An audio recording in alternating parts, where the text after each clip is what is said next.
देखते रहिए ना, गाते गाते कम हो जा रहे पता भी नहीं चल रहा। वोकल बढ़ाइए वोकल। भगवान बड़ी फुर्सत से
बिंदिया बुझाला ऐसे जैसे चंदा में डूब गइल लगा।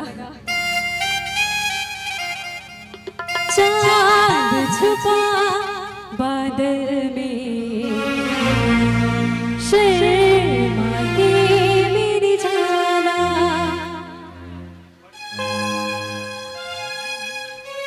और देखिए प्रवीण मेडिकल स्टोर इनके तरफ से बहुत ढेर सारा अदा है, बार बार प्रणाम है। बिंदिया बुझाला ऐसे जैसे चांद सजोले बड़े, बिंदिया बुझाला ऐसे जैसे चांद सजोले भगवान बड़ी फुर्सत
प्रधान जी उनके तरफ से बहुत ढेर सारा अदा है, बार बार प्रणाम है। और केहू के ईमान रहे नहीं ओकरा पास में सुर हुस्न सजन सोरही सोरी में।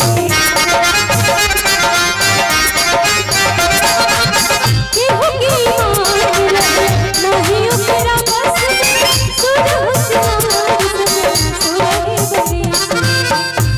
और हुस्न के जादू अदा समंदर तोह पे जलवले हुस्न के जादू अदा समंदर तोह पे जलवले।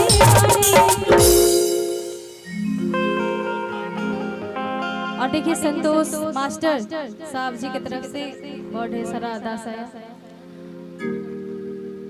हुस्न के जादू अदा के मंदिर तोह पे जलवले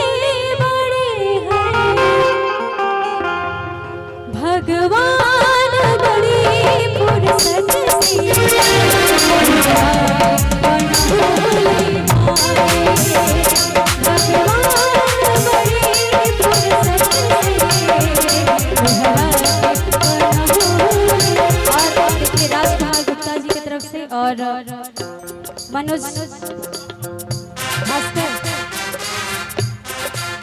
ठीक है, मनोज जी की तरफ से बहुत ढेर सारा सबको बार-बार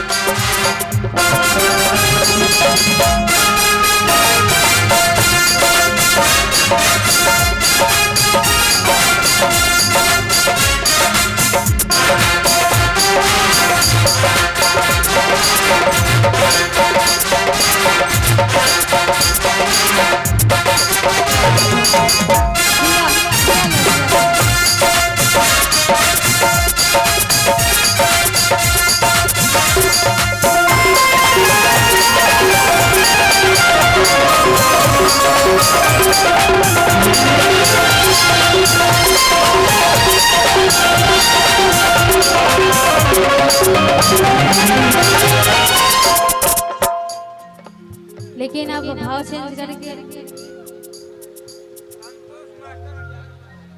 देखिए